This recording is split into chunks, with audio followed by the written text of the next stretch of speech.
안녕하세요. 인사이트 K 아나운서 김윤아입니다. 지난 9일 치러진 제20대 대통령 선거는 국민의힘 윤석열 당선인의 승리로 끝이 났습니다.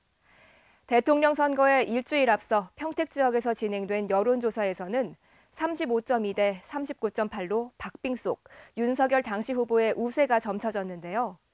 대통령 선거일 당일 개표 결과는 조금 달랐습니다.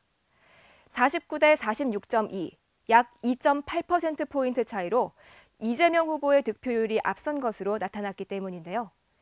여론조사와 개표 결과 사이에서는 약 7%포인트 정도의 차이가 발생한 겁니다. 일주일 사이에 무슨 일이 있었던 걸까요? 가장 큰 변수는 지난 3일 있었던 윤석열 국민의힘 대선 후보와 안철수 국민의당 대선 후보의 단일화였습니다.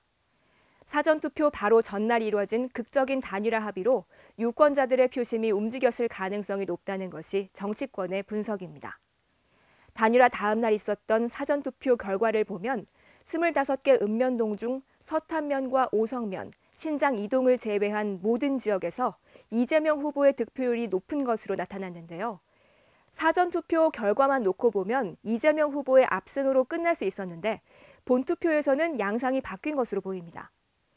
개표 결과 13개 읍면동에서 이재명 후보가 12개 읍면동에서 윤석열 당선인이 앞선 것으로 나타났기 때문인데요.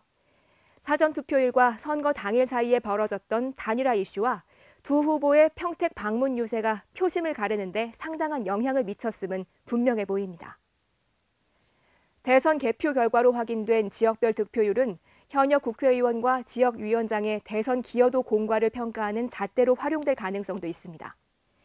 국회의원 선거구 기준으로 평택시 갑선거구와 평택시 을선거구로 구분해 득표 결과를 비교해봤습니다.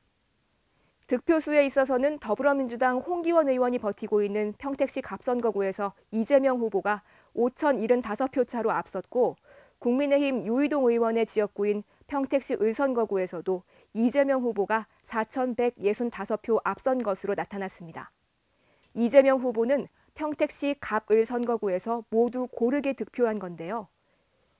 이 수치를 지난 총선과 비교해보면 유의미한 결과를 얻을 수 있습니다.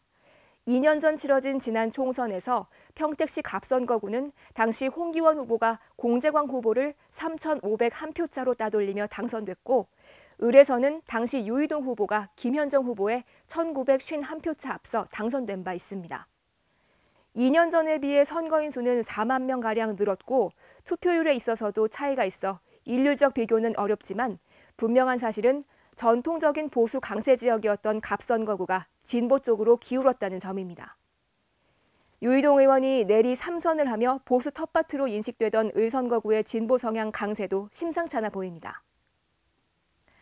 이번 대선 과정에서 평택 지역의 유권자들은 국민의힘이 내세운 정권 심판보다 민주당의 정치 교체에 손을 들어준 것으로 풀이되는데요. 대선 결과가 앞으로 80여일 앞으로 다가온 지방선거에 어떤 영향을 미칠지 관심 있게 지켜봐야겠습니다. 지금까지 인사이트 K 아나운서 김윤아였습니다.